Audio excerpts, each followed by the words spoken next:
Bonjour, bonsoir, mesdames et messieurs, où que vous soyez, que la paix de l'Éternel soit avec vous. Recevez mes salutations en fonction de votre position géographique. Mesdames et messieurs, chères demoiselles, nous vous demandons de faire le maximum de partage possible pour que les Maliens qui résident à l'interne qu'à l'externe soient imprégnés des réalités auxquelles nous sommes confrontés. Aujourd'hui, nous avons jugé nécessaire de faire appel à deux jeunes venant des différentes structures publiques pour mieux échanger par rapport à une problématique précise. Et avant de rentrer dans les vifs de notre sujet, nous allons leur donner le micro pour qu'ils se présentent à vous, nos chers abonnés de la page Facebook ainsi que de la chaîne YouTube. Merci d'avoir accepté notre invitation. Merci, Dr. Sempara. Pouvez-vous vous présenter à nos chers auditeurs et auditrices? Bonsoir à tous. Je suis Daouda Diakité, étudiant à la faculté de médecine de l'odontostomatologie, ainsi qu'à la faculté de pharmacie. Il me semble que voilà, le mois de carême joue sur toi. Ouais, je suis un peu fatigué. Bien, tu es face à un rival qui va pas se laisser faire. Bien, merci d'avoir accepté notre invitation. Sans plus tarder, nous allons donner la parole à notre deuxième invité. Vous avez la parole. Merci, Dr. Sempara. À l'état civil, moi, c'est Aruna Diallo, étudiant en licence 3 à la faculté d'histoire et géographie, précisément en licence et géographie physique et environnement. Et par ailleurs, capitaine de l'équipe de la FAG pour le concours de débat Djawa universitaire. La finance islamique, oui, un secteur peu exploité de la finance mondiale. Oui, la faculté des sciences économiques et de gestion de Bamako, à travers sa nouvelle coordination de la finance islamique, porte à la connaissance des étudiants et des professionnels que l'ouverture des inscriptions au titre de l'année universitaire 2022-2023 a déjà démarré. Cette formation permet aux étudiants d'acquérir les compétences de la finance fondée sur les principes de la loi islamique, la charia, et cherche à transmettre une vision de justice, d'équité et de transparence. Elle permet aussi aux auditeurs d'entamer directement une carrière de cadre supérieur dans les banques, les sociétés de financement, les sociétés de bourse et de gestion de portefeuille. Pour vos soucis de renforcement en finance islamique, n'hésitez pas à contacter la coordination du master en finance islamique au 83 01 11 74 ou au 76 45 81 52 ou au 66 71 48 11. La coordination du master en finance islamique proche des Maliens de la place. La finance islamique, oui. Alors, après cette publicité, l'objectif qui fait la présence de notre thème ici, sur ce plateau, est le suivant. L'apparition des 49 militaires soldats sur le sol malien avait-elle des fins de déstabilisation? Pour faire la lumière sur cette problématique précise, nous avons fait appel à ces deux jeunes venant de la faculté de médecine et d'odontostomatologie et de la pharmacie et de la faculté d'histoire géo pour faire un débat de taille exceptionnel. Et sans plus tarder, je m'adresse à l'intervenant venant de la faculté de médecine et d'odontostomatologie et de la pharmacie. Quelles sont les vraies raisons de l'apparition de ces 49 militaires sur le sol malien? Merci, docteur, pour la question. Avant de répondre à votre question, il faut savoir comment les 49 soldats ivoiriens sont venus au Mali. C'est primordial. Quand on se tient aux propos tenus par le Premier ministre Sogel Kokala Maïga, dans le cadre des rencontres avec les partis politiques, c'est-à-dire le M5RP, il a dit que les militaires ivoiriens sont venus au bord de deux avions de la compagnie SAS. L'un transportait des armes et des munitions, et l'autre des soldats, dont une trentaine de forces spéciales, avec les badges de la MINUSMA Sakin, sans ordre de mission ni autorisation. L'intention des militaires ivoiriens est énigmatique, obscure. Ils sont venus pour déstabiliser l'État malien. Et tout au long de ces débats, je vais affirmer, mon contradicteur n'aura pas autre choix que d'accepter que leur intention était de déstabiliser l'État malien. Merci d'avoir donné un éclaircissement par rapport à cette problématique. Je vous informe que c'est un débat télévisé de Thiébo interuniversitaire qui vise à faire la promotion des différents étudiants venant de nos différentes structures publiques et privées. Il faut comprendre que même la faculté qui doit défendre la position contre ou pour, c'est un jeu, c'est un exercice qui va nous permettre d'identifier le potentiel de ces jeunes universitaires. Donc, je vous demande de faire le maximum de partage possible pour que les Maliens soient imprégnés des réalités auxquelles notre société est confrontée du point de vue politique, économique, culturel. Et sans plus tarder, je m'adresse à notre deuxième invité, Aruna, qui défend la position contre. Oui. Quelle lecture faites-vous par rapport à l'apparition de ces 49 militaires soldats sur le sol malien?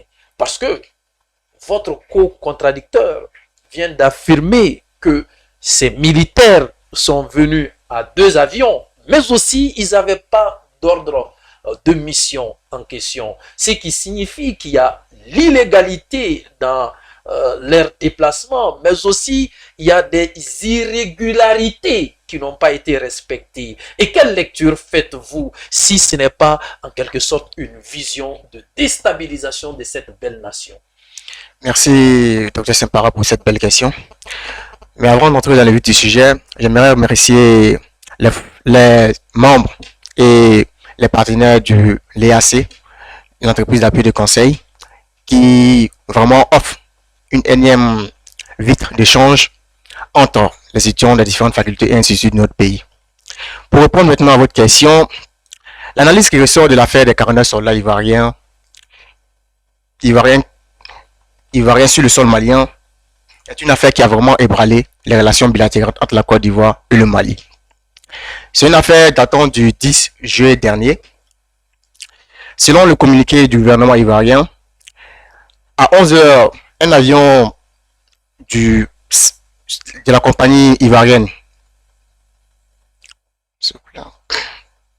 selon un communiqué du gouvernement ivoirien datant du 10 juillet, 24 heures après l'arrestation des 49 soldats, le porte-parole du gouvernement ivoirien, M. Amadou Koulibaly, affirme que les 49 soldats ivoiriens arrêtés au Mali étaient à leur 8e rotation au compte d'une société allemande dénommée Sahel Aviation Society, avec pour objectif la sécurisation d'un contingent allemand au sein de la MINUSMA.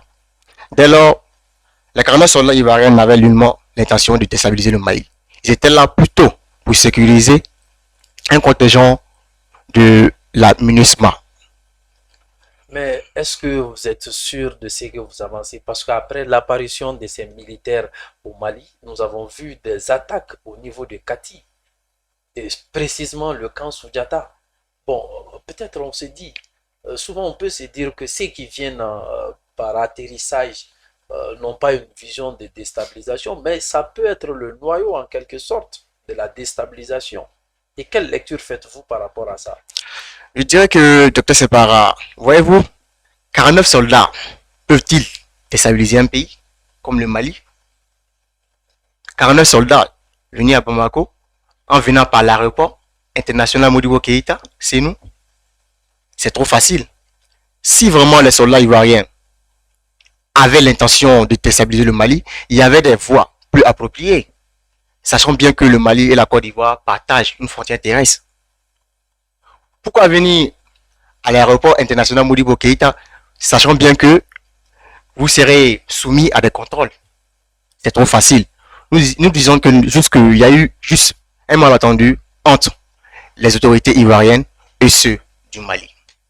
Bien, maintenant, il affirme en quelque sorte que ces militaires, si ils avaient l'intention de déstabiliser cette nation Bamaliba, ils n'allaient pas venir par voie, voilà, par l'aéroport.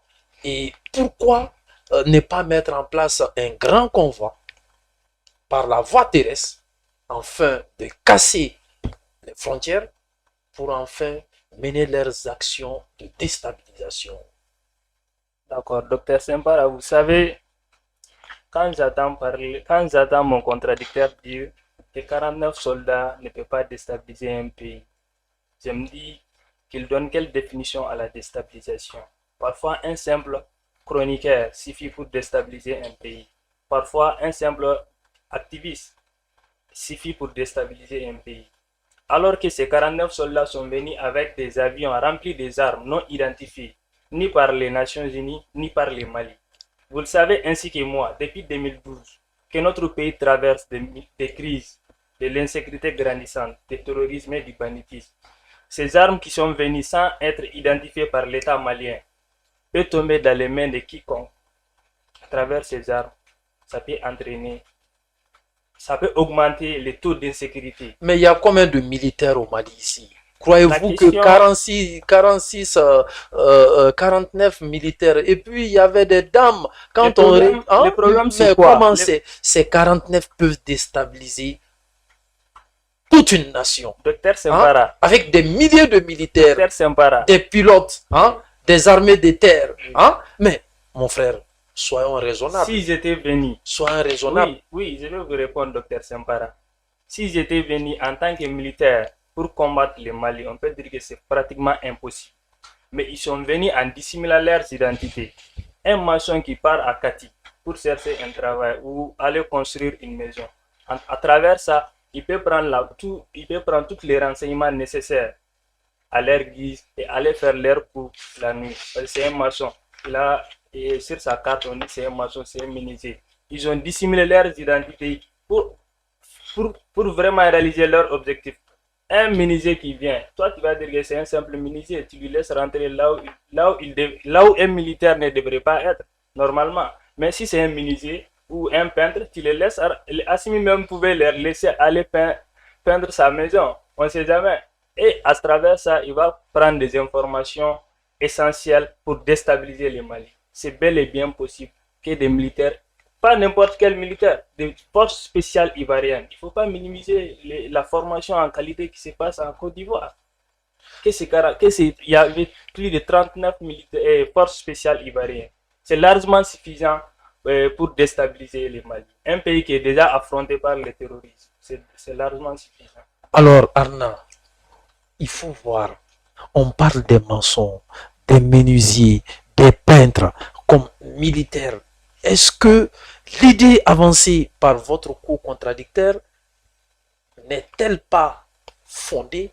Parce que quand on prend un militaire et qu'on l'affecte un statut particulier, qu'il est un menuisier, qu'il est un peintre, qu'il est un maçon, facilement il peut repérer les coins stratégiques des militaires et qui peut finir par des attaques barbares. Et quelle lecture faites-vous? Parce que nous avons entendu ça, c'est là, au niveau de la télévision et de la radio. Merci, docteur, pour cette question. Il faut préciser que le 49 soldats ivoiriens ont atterri à Bamako étant en tenue militaire. Premier point. Ils ne sont pas venus en civil. Mais pourquoi les menuisiers? Merci. Pourquoi les maçons? Merci, je vous réponds. Uh-huh. Les 49 soldats ivoiriens sont des forces spéciales. Et dans le cadre de leur mission, les forces spéciales ne déclinent jamais leur identité. Et même les 5 colonels au pouvoir au Mali le savent. Assimi Goïta fait partie des forces spéciales maliennes. Il a été le commandant des forces spéciales. Il le sait. Les forces spéciales, dans le cadre de leur mission, ne déclinent jamais leur identité. Et cela est partout dans le monde. Surtout dans cette zone de terrorisme en Afrique de l'Ouest. Un militaire qui va vraiment se promener avec sa carte militaire, quand même. Imagine les terroristes, mais quand même c'est trop facile. Dans le cadre de leur mission, les forces spéciales ne se pourront jamais avec leur carte d'identité militaire, jamais. Plutôt avec les cartes civiles. Voilà, avec ce cas, il vient de justifier la modification de leur statut. Et si tel est avéré vrai, quelle analyse ferez-vous par rapport à cette situation? Vous savez, avant de répondre à cette question, je vais essayer de rebondir sur ce qu'il a dit. Il avait dit que dans le communiqué de l'État ivoirien, ils avaient affirmé qu'ils étaient venus pour le soutien de Sahel Aviation Service. Et le directeur en question africaine des ministres des Affaires étrangères de la République. Des ministres des Affaires étrangères de la République de Fédération Allemagne, reçu en audience le 7 août 2022 au ministère des Affaires étrangères de la coopération internationale, avait clairement indiqué qu'aucune agence allemande, encore moins le gouvernement, n'avait de liens contractuels avec les éléments ivoiriens arrêtés à l'aéroport. Par conséquent, son pays n'a rien ni à voir, ni de près, ni de loin aux personnes arrêtées. Ça, c'est dans le communiqué numéro 38 du gouvernement malien. Ce qui veut dire qu'ils n'étaient pas venus pour apporter leur soutien au contingent allemand. Ça, c'est très clair. Donc, la question, c'était quoi? Je dis, il a essayé de justifier la falsification. Ce n'est pas un raisonnement valable. On ne peut pas se déplacer, d'aller dans un pays comme ça, sans informer les pays au préalable par des voies diplomatiques que nos soldats seront là, leur vraie identité c'est ça, mais comme votre pays traverse telle ou telle difficulté, ils ne peuvent pas venir avec leur vraie identité, on leur donne ces arts d'identité. Là, il y a un compromis diplomatique, l'État malien les reconnaît leur vraie identité ainsi que leur nouvelle identité. Il n'y a pas de souci. Mais quand il fait des fausses identités à des militaires qui ont fait des formations militaires aguerries et ils viennent dans un pays comme ça en toute illégalité et qui viennent nous faire ressortir que normalement les forces spéciales ne doivent pas montrer leur vraie identité. Mais ça c'est quoi? Et pourtant ce n'était pas leur première ni leur deuxième rotation. Ils ont déjà rendu service à cette nation en moment de détresse sécuritaire. Et aujourd'hui, je me dis, si ils sont là, c'est pour une continuité de l'activité de sécurisation de notre nation. Pourquoi d'autres? Docteur Sempara, il ne faut pas essayer de confondre les choses. Il y a des militaires ivoiriens qui sont là, jusqu'à présent, dans le cadre de la MINUSMA. Et avant ces 49 soldats ivoiriens, il y a la rotation de la MINUSMA qui se faisait. Mais pourquoi cette fois-ci, il y a eu un problème? C'est la question qu'il faut se poser. Parce que la MINUSMA même a confirmé dans l'un de leurs communiqués, que je vais le dire tout au long du débat, que ces militaires ne sont pas les éléments nationaux de soutien. Ce sont ces éléments nationaux-là qui ont les bases de la MINUSMA, qui ont l'autorisation de venir dans le cadre de la MINUSMA pour apporter leur soutien à l'État malien. L'État malien n'a jamais arrêté des militaires dans ce sens, des militaires ivoiriens, ça n'a jamais été fait. Si tu vois que cette fois-ci, ils ont été arrêtés et la MINUSMA a montré que ces éléments-là, il ne les connaît pas. Ce qui veut dire que ce ne sont pas des vrais missionnaires. Leur mission était obscure. On ne pouvait pas l'écrire. On pouvait pas leur donner une ordre de mission parce que la mission c'était aller déstabiliser l'État malien. On ne peut pas les montrer. Bien. Quelle critique feriez-vous à l'État ivoirien si réellement, par voie diplomatique, le Mali n'avait pas été informé? Merci, Dr Sempara. Je crois que cette question a été déjà traitée puisque, selon un communiqué du gouvernement ivoirien, le gouvernement ivoirien a reconnu des irrégularités et des manquements. Mais cela ne peut en aucun cas mettre les 49 soldats ivoiriens étant comme des mercenaires. Le gouvernement ivoirien a reconnu qu'il y a eu des irrégularités. Cette affaire relève d'un malentendu. Mais dire que l'État de la Côte d'Ivoire envoie 49 soldats, dont 3 femmes, venir déstabiliser le Mali, mais c'est trop facile. Bamako compte plus de 6 camps militaires. Le Mali compte plus de 40 000 soldats. Et ces 40 000 soldats, la plupart sont stationnés à Bamako et environ. Et même le président Assimi Goïta n'est même pas à Bamako, il est à Kati. Pensez-vous réellement que 49 soldats peuvent déstabiliser le Mali? C'est quand même trop facile. Il parle de la MINUSMA. Tiens, j'ai un communiqué du secrétaire général de l'Organisation des Nations Unies, qui le 18 septembre 2022, dans une interview accordée à la radio France Internationale et France 24, le secrétaire général de l'Organisation des Nations Unies, Antonio Guterres, disait en septembre, Les 49 soldats ivoiriens arrêtés au Mali n'étaient nullement des mercenaires et nous demandons leur libération.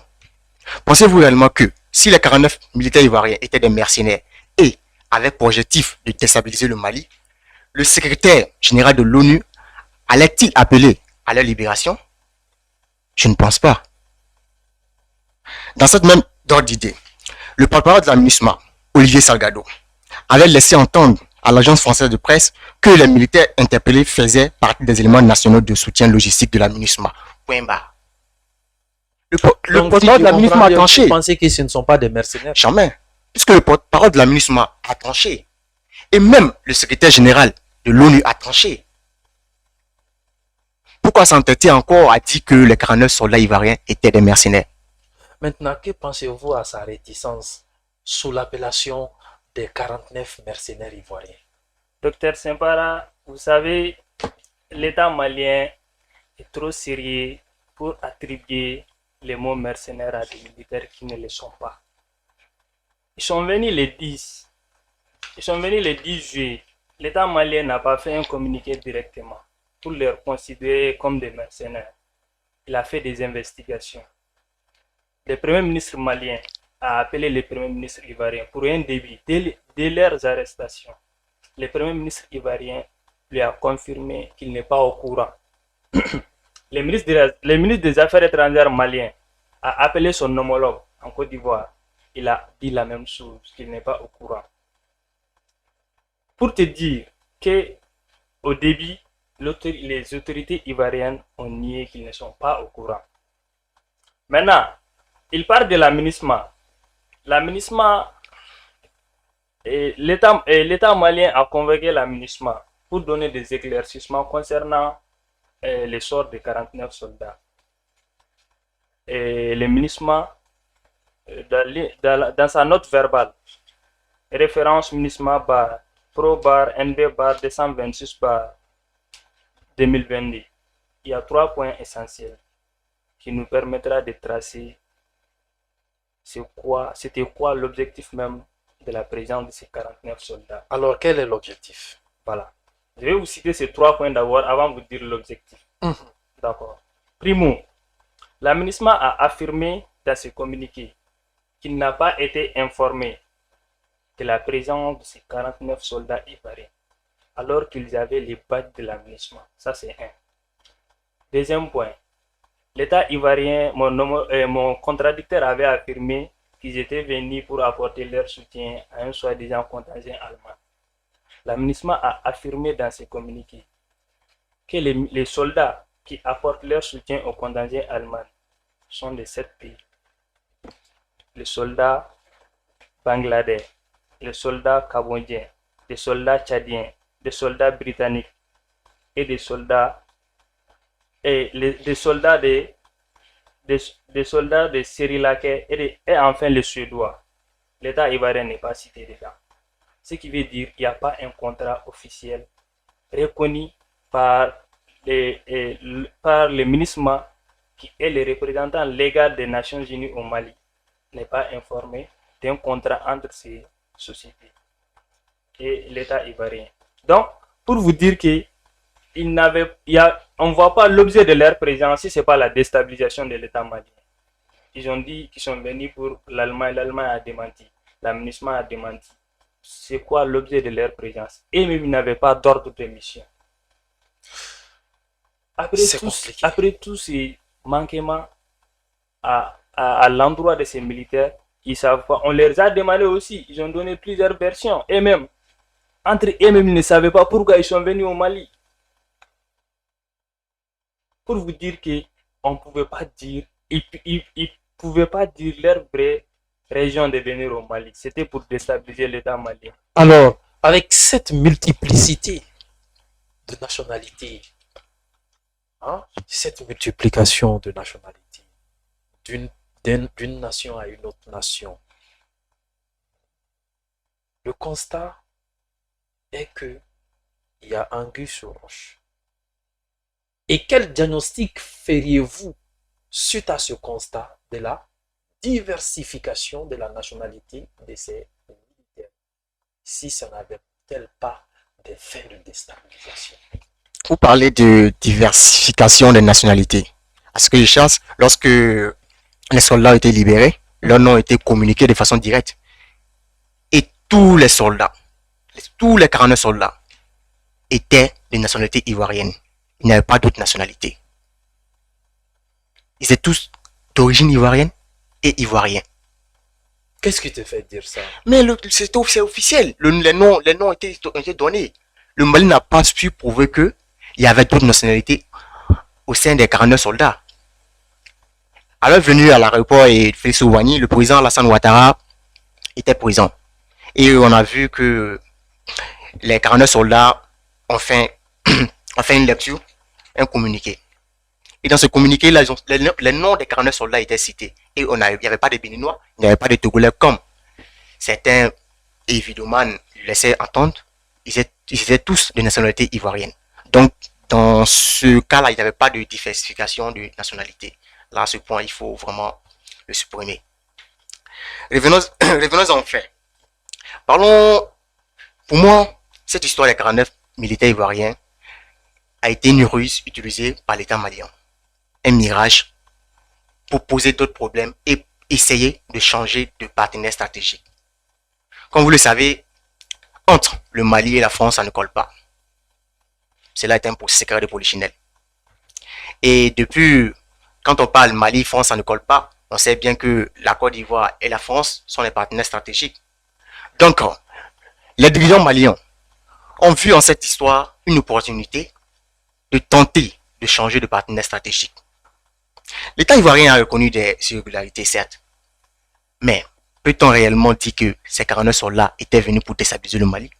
C'est trop facile quand même, docteur. 49 soldats, déstabiliser tout un pays? Soyez sérieux, mon collaborateur. C'est trop facile. Donc, ça a été bien analysé. Nous vous demandons de faire le maximum de partage possible. Nous tendons vers la fin de notre émission.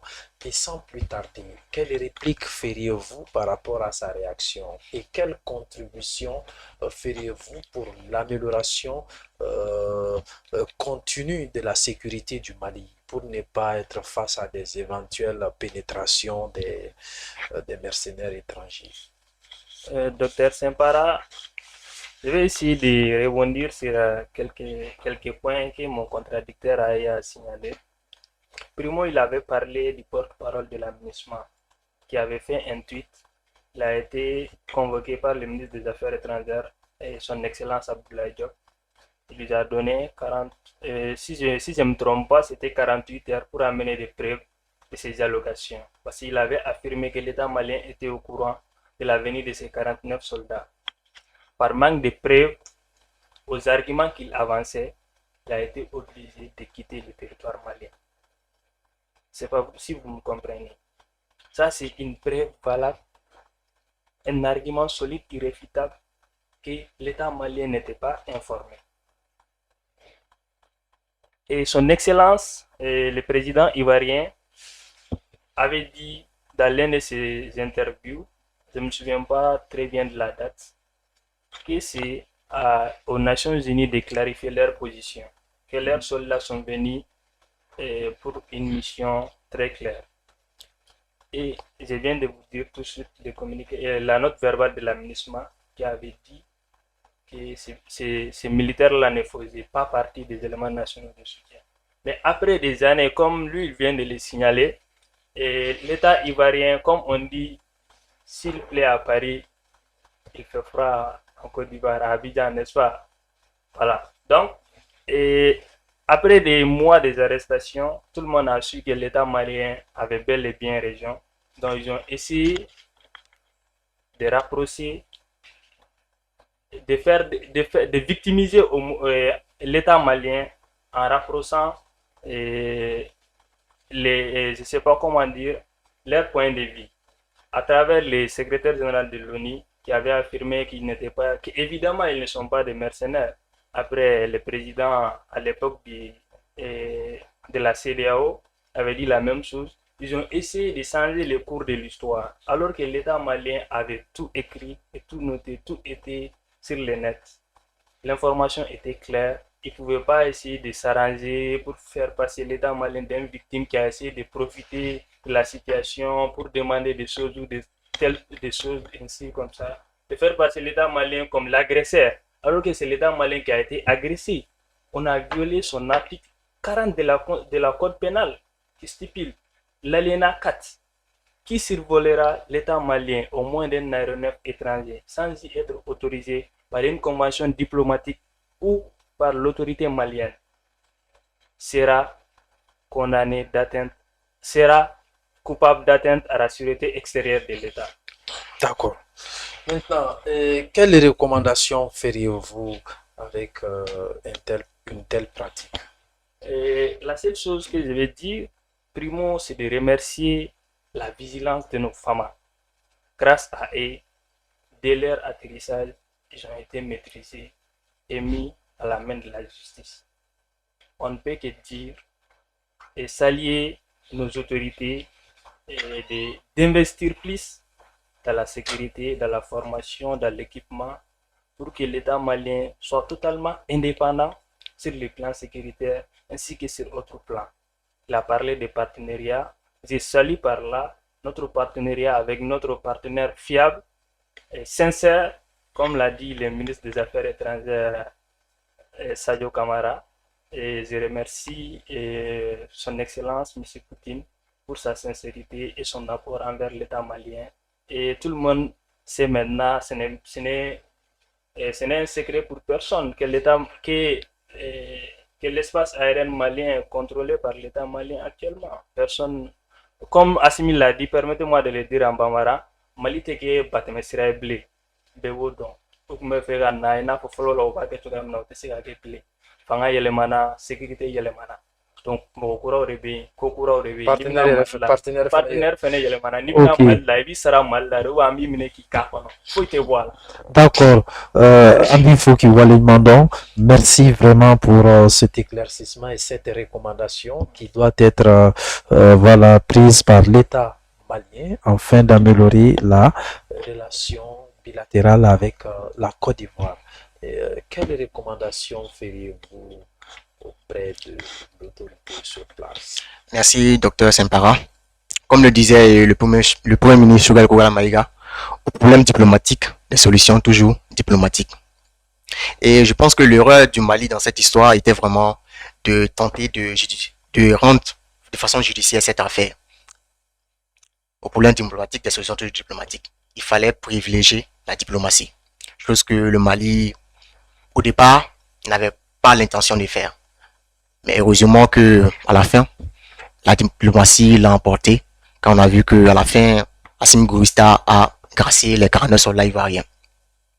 Même après une histoire disant jugement, hein, vous l'avez vu, des personnes que vous avez laissées, des 3 dames que vous avez graciées, que vous jugez encore pour atteinte à la sécurité de l'État, vous jugez pas du monde, tout ça. Bon, en tout cas, l'essentiel, l'affaire a été résolue de façon diplomatique. Au niveau des recommandations, comme mon frère l'a dit, aujourd'hui, nous parlons de Mali-Russie. On essaie, même si à Mopti, il y a une dame qui a même nommé son enfant Poutine Koulibaly, on a vu sur le net. Donc aujourd'hui, le Mali et la Russie vraiment sont des partenaires vraiment, comme il a dit, c'est un partenaire fiable.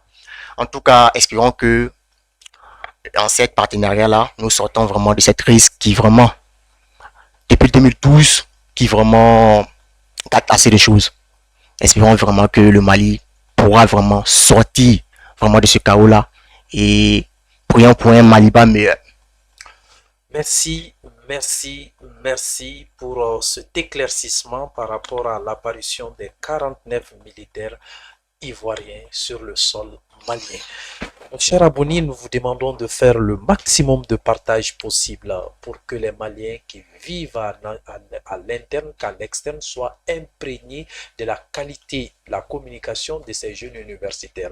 Nous vous rappelons que c'est un exercice pour voir un peu la taille de communication de ces jeunes par rapport aux problèmes de la société. C'est leur première apparition pour une émission de débat télévisé. Nous vous demandons d'accorder votre grâce, votre accompagnement, vos encouragements, vos motivations à l'endroit de ces jeunes qui aspirent à être des futurs cadres dans le jour à venir. Le premier invité, je vous informe qu'il s'appelle Daouda Diakité. Il vient de la faculté de médecine et d'odontostomatologie et de la pharmacie. Nous vous remercions par rapport à votre acceptation concernant notre invitation. Tous les remerciements vous reviennent. Merci, docteur. Merci. Pour l'opportunité.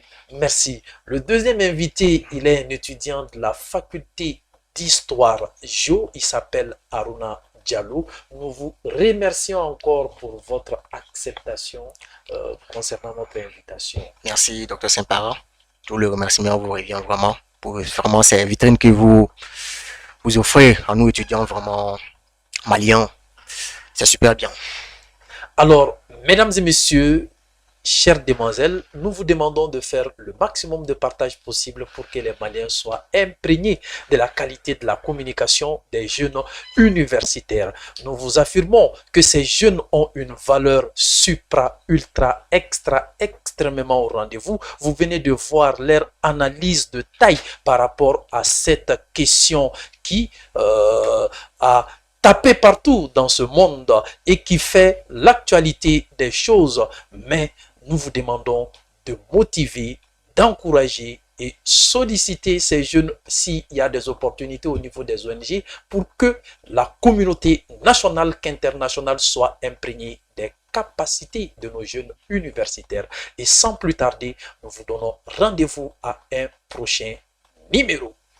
Dans le cadre de démarrer avec la nouvelle année scolaire 2022-2023, la coordination du master en sciences et techniques de gestion de la faculté des sciences économiques et de gestion de Bamako informe tous les professionnels et étudiants détenteurs d'une licence ou d'une maîtrise que les inscriptions concernant la formation du deuxième cycle universitaire sont en cours sur la colline de Badalabougou. Les différentes spécialités accessibles en sciences et techniques de gestion sont les suivantes. Le master en marketing, le master en gestion des ressources humaines, le master en gestion logistique et transport, le master en entrepreneuriat, innovation et création d'entreprises. Les frais liés au dépôt des dossiers sont de 10 000 francs CFA non remboursables. Le coût lié à la formation de chaque master est de 800 000 francs CFA seulement, dont 200 000 comme droit d'inscription et 600 000 comme frais pédagogique. La qualité de la formation, de la recherche scientifique et l'encadrement des mémoires des étudiants sont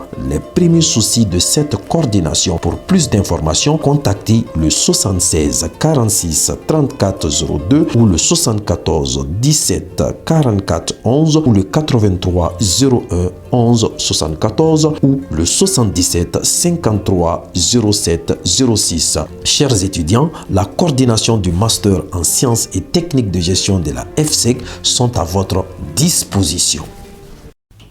La coordination du master en audit et contrôle de gestion de la faculté des sciences économiques et de gestion de Bamako informe les professionnels et étudiants détenteurs ou détentrices d'une licence ou d'une maîtrise que les inscriptions au master en audit et contrôle de gestion pour l'année scolaire 2022-23 sont en cours. La coordination du master en audit et contrôle de gestion vous offre des formations suivantes. Le master en audit et contrôle de gestion, le master en finances publiques, le master en gestion des projets. Les frais de dépôt des dossiers sont de 10 000 francs non remboursables. Le coût total de la formation est de 1 500 000 pour le master en audit et contrôle de gestion, 1 million pour le master en finances publiques, 800 000 pour le master en gestion des projets. Si vous voulez devenir spécialiste dans les domaines précités tout en bénéficiant d'un bon encadrement, alors contactez la coordination au 66 79 98 03 ou au 79 27 42 89 ou au 76 10 61 31 ou encore au 78 24 26 56. La coordination du master en audit et contrôle de gestion est une aubaine pour les professionnels et étudiants. La coordination du master en économie appliquée au développement en collaboration avec ses partenaires internationaux informe les professionnels et étudiants en économie que les inscriptions sont actuellement en cours. Les offres de formation de cette coordination sont les suivantes: le master en économie du travail et des ressources humaines, le master en économie et politique agricole, le master en économie, environnement et développement durable, le master en économie et ingénierie financière et le master en économie internationale de développement. Les frais de dépôt des dossiers sont de 10 000 francs CFA non remboursables. Le coût total de la formation pour les 4 semestres est de 1 500 000 pour chaque master. Pour vos besoins de recherche future en économie, contactez le 65 73 64 62 ou le 76 31 54 66. La coordination du master en économie appliquée au développement proche de vous pour vos soucis d'encadrer